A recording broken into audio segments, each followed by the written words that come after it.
spending a lot of time in the middle of the country as a good Midwestern Democrat who won by the skin of my teeth in 2024, the closest Senate race in the country. I won by 19,000 votes out of 5.6 million voters. It was a nail-biter. I feel a special responsibility to help uplift the Midwestern Democrats. And you know, there's a lot of commonalities between Midwesterners. I was just checking and double checking here. And I know we've got some national press in the back, so we'll help educate them. When you're trying to sneak past someone and you just want to get by, you say, oh, excuse me, right? Do we all know what "ope" means? When someone compliments your shirt or your dress, you say, oh, I got it at Kohl's like 50% off. And it makes the dress better, right? Because you got it on sale. We are a hardworking, practical people who call balls and strikes on what's happening in our world. We don't put on airs, right? And even the electeds in the room, you know, it does not matter how senior you get on that elected scale. I have 3 brothers, and I can't tell you how many times we're trying to organize a family event, and I say, I can't do that day, and I can't do that day, and they're like, oh, what, do you have some Senate thing you have to do? I'm like, yes, I have a Senate thing that I have to do. So we know how to take it from our siblings. We don't take ourselves too seriously. So I've been spending time in the Midwest. I've been in Wisconsin, I've been in Kansas, I've been in, I'm going to Ohio after this. I was in Idaho. I don't know that we consider them Midwestern, but there's certainly, it is not easy to be a Democrat in Idaho, people. So I've been going to all these places, purple and red places, because my theory of the case is that if we can figure out how to win in the middle of the country, we can work that out on the coast. But what works on the coast does not necessarily work in the middle of the country, right?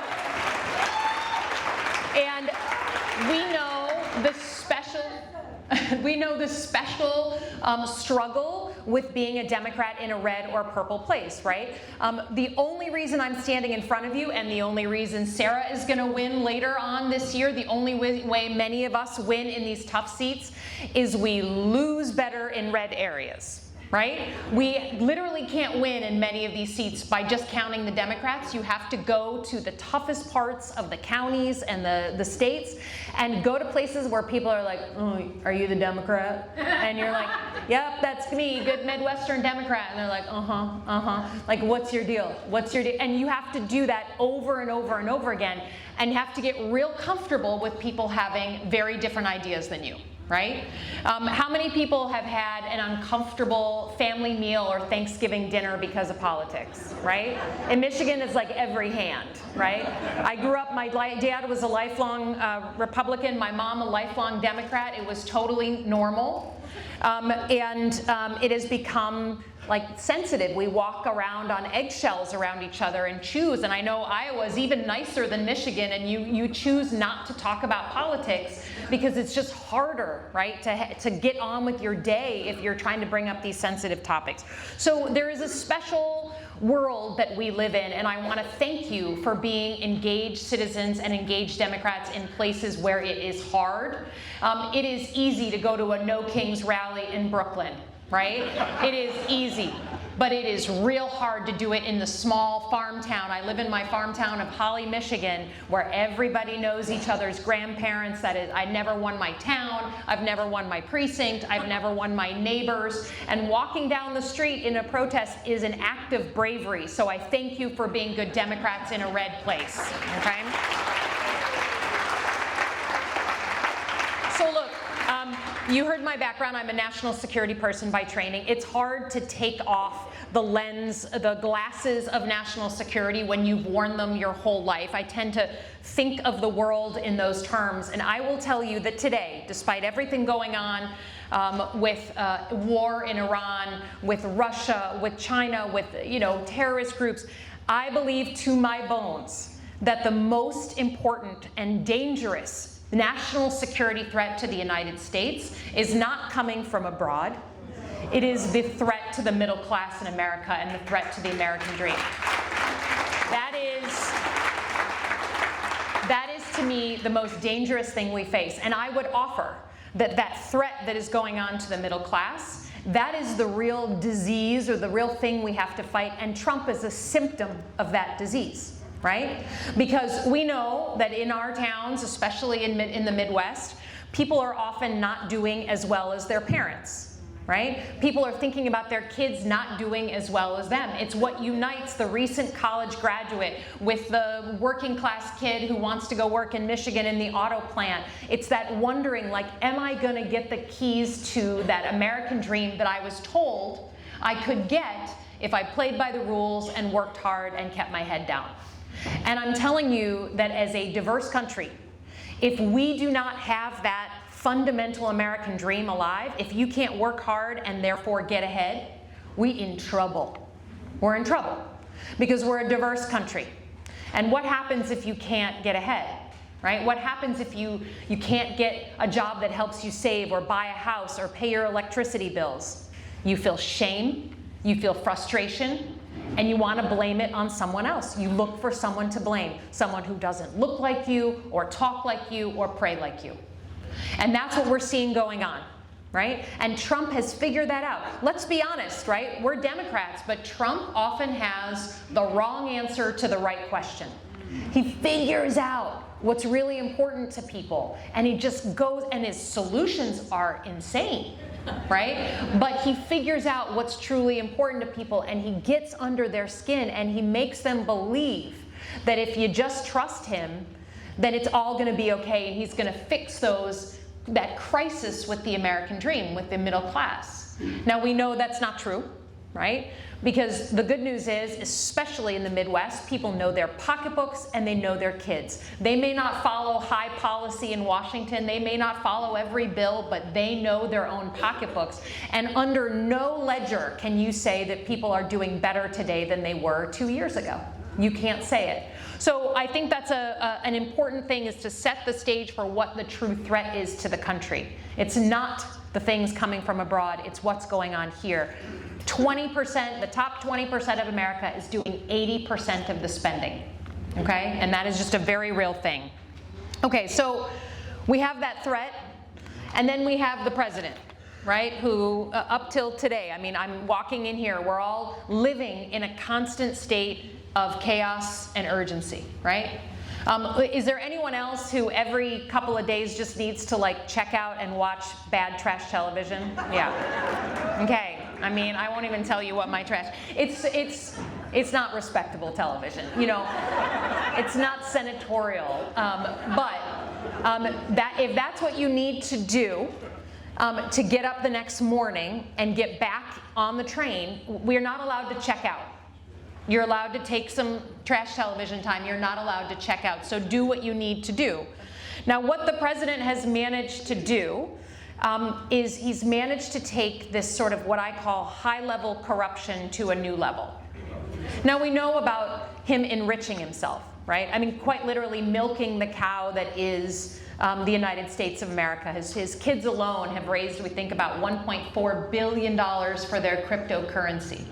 And we understand that it's basically like a marketplace in the White House. If you want to get out of that tariff, well, you can either help pay for the new ballroom, or buy some cryptocurrency, or donate to his political super PAC. You can have choices, but there's gonna be that exchange there, which again is fundamentally un-American.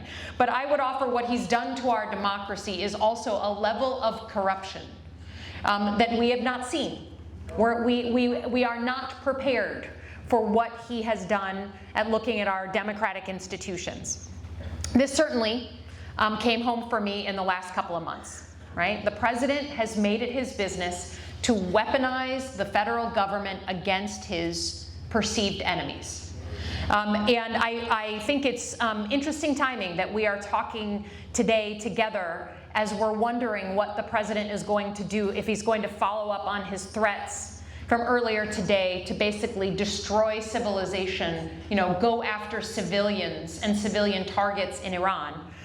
Because in November, a group of us put together a video, 6 of us put together a video. All of us had either service or veteran background, and we just said something very simple, that if you are in the military, you're a member of the US military, you have a responsibility to refuse illegal orders.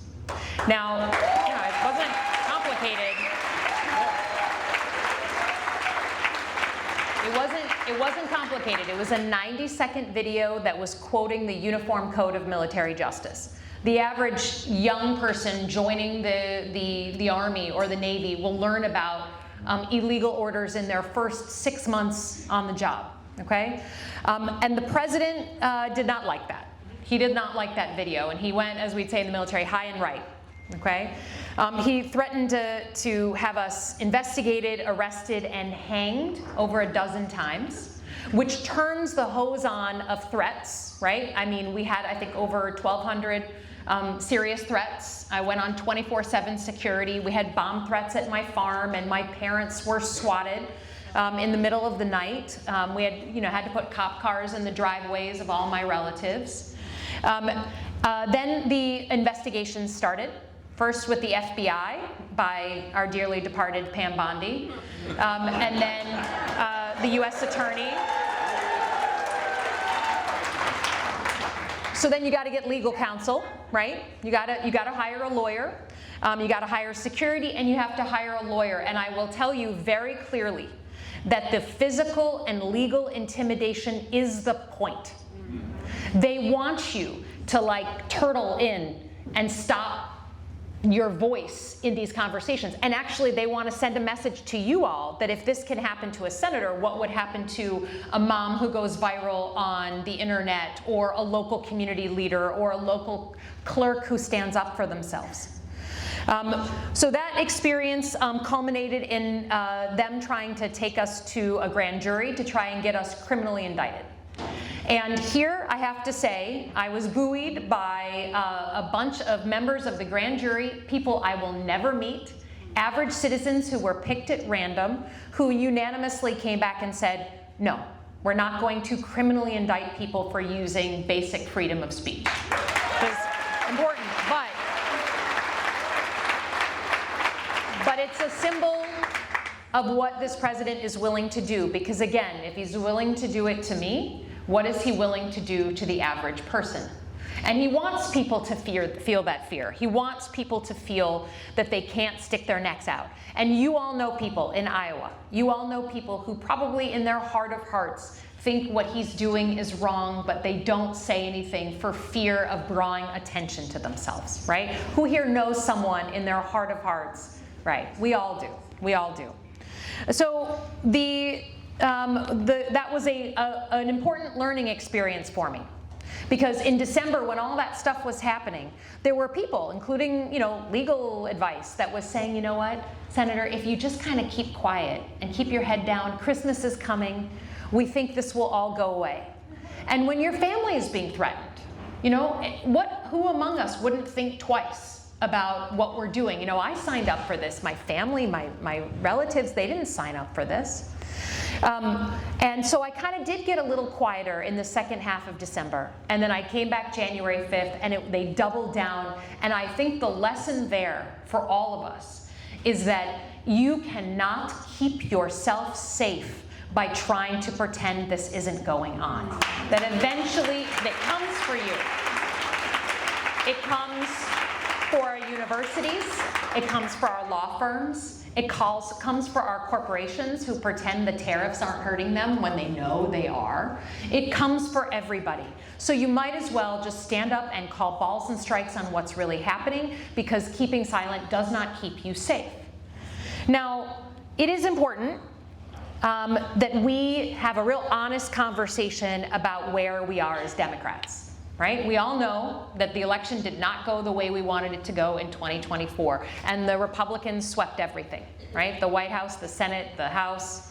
It's given them unprecedented power, and we're learning that if you have no shame, and if you have no concern for American traditions and values and rules, there's actually a lot of stuff that's not enshrined in law, and you can do a ton of damage. So we are watching that happen. So, I come from the CIA. I enjoy winning things. I want to win in November, in 2028, I want to win. So that means being honest about where the Democratic Party needs to go. We don't help ourselves by pretending we don't have a problem, okay? So here is my humble suggestion on how to think about the Democratic Party. First of all, as we were just alluding to, staying on defense only doesn't win anything. You must go on offense to win. That's any athletic team, as we saw yesterday with the University of Michigan winning the NCAA. Sorry, I had to gratuitously. And thank you to all the legislators wearing blue today. We appreciate you. Go blue. But you cannot win by playing defense only. So what's offense look like? Right? And I would argue that the differences in the Democratic Party today, you know, we used to talk about, are you a progressive or are you a moderate? Like, where are you in that scale? That's not the debate anymore. The debate is not between progressive and moderate, it's fight or flight. Are you here and do you believe that if we do not fight for the values of this country, it's going to go away? Or do you believe that if we just wait, if we bide our time, you know, eventually what Trump does will piss people off and they will boomerang on him. And Alyssa, don't worry, people will come back to the Democrats once they get frustrated enough. No. There are plenty of people that I serve with who are on team flight. And I will tell you that I am a good Midwestern Democrat. I fall more on the pragmatic and moderate side of the House, but I am on team fight 100%. 100%. You guys are Iowa. You're going to see every Tom, Dick, and Harry candidate come through here, right? And I want you to ask for what their offensive plan is, their Project 2029. What is their value proposition that they're going to offer to the American people that's going to offer an alternative to what Trump is doing, rather than just pointing at him and saying, he's bad, he's bad, he's bad, he's bad. We know that. Okay? And here's what I'd humbly offer as a good Midwesterner, a good Midwestern Democrat. The things we're fighting for are not that complicated. We need to get back to basics a little bit, okay? And that Midwestern pragmatism, basically, we just need to show people that what we care about is an economy where if you work hard and play by the rules, you get ahead and your kids do better. We need one job that pays you well, where you have good benefits and you can save every month. You have a home you can afford. You're not waiting until you're 50 years old to buy your first home. You can actually afford a home and raise your family in your own home and build equity. Your kids can go to a good public school and be educated for the jobs of the future, not the jobs of the past. Right? You can have health care that's as good as around the world, that you don't have to go bankrupt over, that isn't a racket. And in my mind, I believe that's a national insurance plan for anyone at any age. Anyone at any age. We can have a common set of democratic rules that we all play by, so that no one man or no one team can abuse the system in the way that we're seeing now. And we need a new generation of leaders that think different and work harder and never forget who they work for. Those, you know, there's going to be a million things that Democrats, you know, we're the party of the Big Ten. We care about a lot of things. But what I would offer is that we have basically trained leaders over the last 30 years who believe in consensus and making everyone feel happy, right? And we want that. We want everyone to feel good. But we need to win in order to enact the things that we care about. So win first. Win first. Okay. So to me, you know, the thing that I learned from Trump is his boldness. He's bold. No one can ever say the man is not bold. He's bold on crazy things, right? He seems to have picked all the wrong things, right? If he had come in and declared a national emergency on the middle class, it'd be hard for me to contradict that. Instead, what did he do? He declared a national emergency against Canada.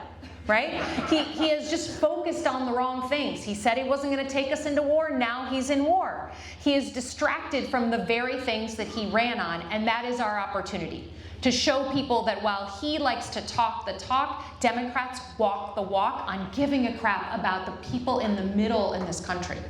So there is a whole bunch of things that we can do. Declare a housing emergency. We are down 4 million units of housing across the country. You want to know why it's so expensive to buy a house? It's because we have a supply and demand problem across the country. We need to declare an emergency until we build 4 million units of housing, and there's ways to do that, right? There is on energy, right? We're going to be consuming more energy in the next decade than we consume, almost double what we consume right now, because we all have got energy in our pockets and everything. We need an all-of-the-above energy program that doesn't penalize certain types of energy because it's woke, right? If you guys have a lot of wind, I hear here, right? Okay, whatever gets more energy on the grid, we should be supportive of that, not picking favorites and picking against and for different types of energy. And then I would say first order of business when Democrats take back power after 2028 is putting into law some of those things that we thought were in law but were actually just in tradition in this country, so that whether it's J.D. Vance or Marco Rubio or whoever, they can never do again what Trump is doing to our democracy. So, look, I will just say, everyone here understands that our country is ill right now, right? It's like a loved one who is ill. That's how we feel about our country, right? For me, my family, we had a 4th generation hot dog business. My great-grandfather came here at 13, didn't know the English, and built a company that allowed me to have opportunities in life. That is the American dream. This country has given me everything, okay? We love this country with every fiber of our being. You're here because you're a patriot and because you believe our country can be better than what we see on our TVs. But when we see a loved one who is ill, what do? You do everything in your power to nurse that loved one back to health. If this treatment doesn't work, you try another treatment. You organize the family. You get moving to try and nurse that loved one back to health. And that is what we are asking of you now. We're asking you in tough places like Iowa to nurse this country back to health from the grassroots, from the ground up. Because if we can flip these seats, if we can make gains in a place like Iowa, we send a shockwave through the whole country that all is not lost, that actually people do understand the value of this place and that it is worth fighting for. So I'm asking you to treat this country like that ill loved one, right? We know that we can be better and it needs your help coming back into that health. And I will leave you with a little note of optimism because I do feel optimistic. If I weren't optimistic, I wouldn't do this, okay? This is not the first time that our country has had really difficult moments in our history.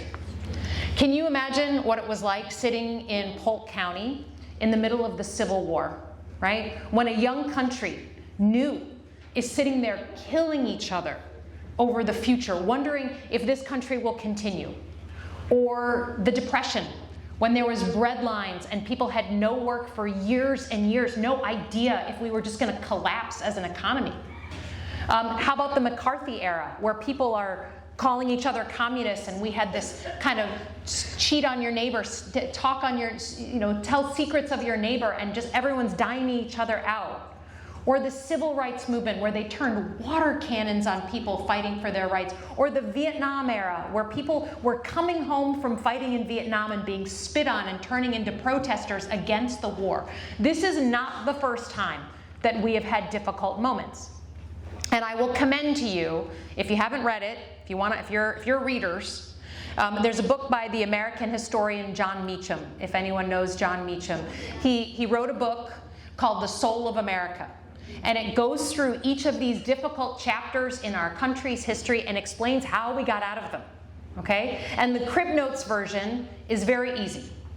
Every single time we had a tough moment in our country's history, we got through it with two things: engaged citizens and principled leaders. Every single time, normal people who were just living their lives did a few inches more than they were used to doing because they were desperately worried about their country. And then there were principled leaders elected into office ready to receive the ball and do something about it. Okay, that combination. So, just by being here tonight, right, you could be doing anything on a Tuesday night, just by being here and caring about what's happening in your state, you are engaged citizens. Thank you for that. Thank you for caring about your country and your community. And certainly, I know Sarah and the other electeds here will do everything in their power to be the principled leaders that you deserve, myself included. And until and unless we have a Democratic senator from the state of Iowa, and I have a feeling we're going to get one this time,